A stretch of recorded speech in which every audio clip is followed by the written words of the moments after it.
My own view is that the centerpiece of American foreign policy has to be strength. Everything I do will be calculated to increasing America's strength. When you stand by your allies, you increase your strength. When you attack your allies, you become weaker. When you stand by your principles, you get stronger. When you have a big military that's bigger than anyone else's, you're strong. When you have a strong economy, you build American strength. For me, everything is about strength. And communicating to people what is and is not acceptable. It's speaking softly but carrying a very, very, very big stick.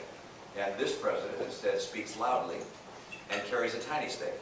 And that is that's not the right course for a foreign policy. I saw Dr. Kissinger. I said to him, how are we perceived around the world? And he said, one word, weak. We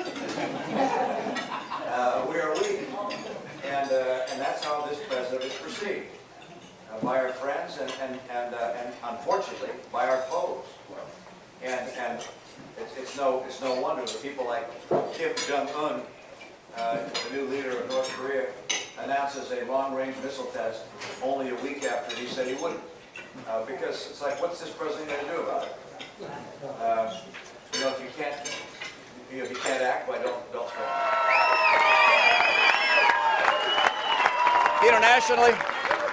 Internationally, President Obama has adopted an appeasement strategy. He believes America's role as leader in the world is a thing of the past. I believe a strong America must and will lead the future. He doesn't see the need for overwhelming American military superiority. I will insist on a military so powerful no one would ever think of challenging it.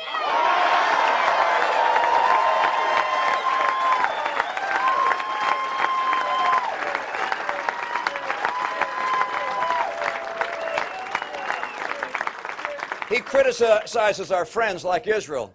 I will always stand with our friends.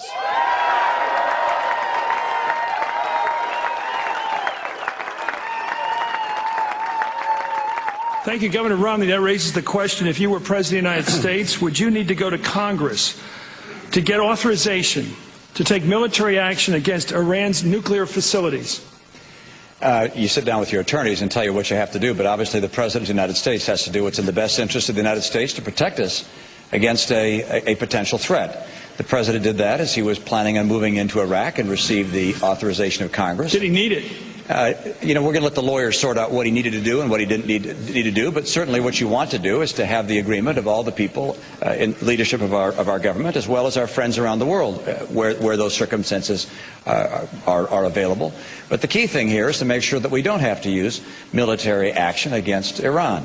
That's what you hope to be able to do, and that's why we're going to put a lot tougher sanctions on Iran, economic sanctions, credit sanctions. We're also going to have to get serious about treating Ahmadinejad like the rogue and the buffoon that he is. And it was outrageous for the United Nations to invite him to come to this country. It was outrageous for Columbia to invite him to speak at their university. This is a person denied the Holocaust, a person who has spoken about genocide, is seeking the means to carry it out, and it is unacceptable to this country to allow that individual to have the control of launching a nuclear weapon. And so we will take the action necessary to keep that from happening. And I think each person on the stage, but certainly in my case, I would make sure we would take the action necessary to keep Iran from having a nuclear weapon. I guess I want to get to the basic constitutional view here. Do you believe the President needs authorization of Congress to attack strategic targets in Iran, nuclear facilities?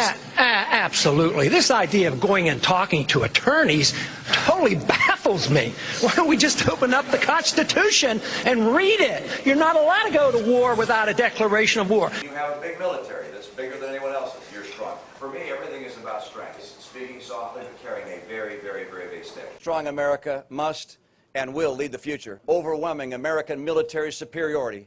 We're going to let the lawyers sort out. Military so powerful, no one would ever think of challenging it. It is unacceptable to this country to allow that individual to have the control of launching a nuclear weapon.